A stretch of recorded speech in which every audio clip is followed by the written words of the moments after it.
नमस्कार, मी मनीष शिवाजी शितोळे, माझे उपसरपंच कुशेगाव व माझ्यासोबत या ठिकाणी जमलेले आहेत कुशेगाव ग्रामस्थ यांची आज आपण स्वस्त धान्य दुकान कुशेगाव, सरकार मान्य स्वस्त धान्य दुकान कुशेगाव या ठिकाणी उपलब्ध झालेलो आहे। या ठिकाणी येण्याचं कारण एकच आहे की जे स्वस्त धान्य दुकानामधून जे आपल्याला धान्य दिलं जातं त्या धान्य आहे या ठिकाणी फक्त गहू किंवा काही कार्डधारकांना गहू आणि तांदूळ या दोन स्वरूपात व काही कार्डधारकांना गहू तांदूळ आणि साखर असे 3 स्वरूपात धान्य मिळत आहे। तरी सदरची घटना ही काल घडलेली आहे, दिनांक 29/3/2026 रोजी सायंकाळी 6:30च्या दरम्यान मी या ठिकाणी स्वस्त धान्य दुकानामध्ये धान्य घेण्यासाठी आलो असता या ठिकाणी पावती काढण्यात आली आणि त्या पावतीवरती माझ्या घरातील 3 माणसं असल्यामुळे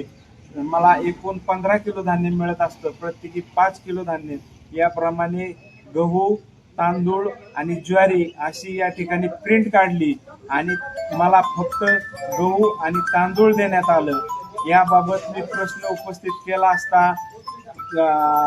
मला रजिस्टर आम्ही सर्व ग्रामस्थ या ठिकाणी सकाळी आज पुन्हा एकदा 29 तारखेला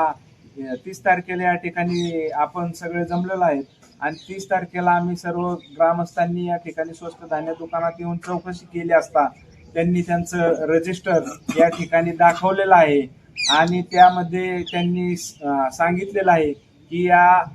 धान्यामध्ये आम्हाला पुरवठ्यामध्ये ज्वारी मिळालेली नाहीये, ज्वारी आलेलीच नाही, त्यामुळं आम्हाला ज्वारीच्या बदल्यामध्ये गहू वाढवून दिलेला आहे आणि तो गव्हाचं वाटप आम्ही ज्वारीच्या बदल्यात करत आहे। आणि काही व्यक्तींना या ठिकाणी तांदूळ सुद्धा मिळालेला नाही, तांदूळ न मिळता त्यांना गहू वाढवून दिलेला आहे। नक्की झोल हा काय चाललेला आहे याची चौकशी करणं गरजेचं आहे,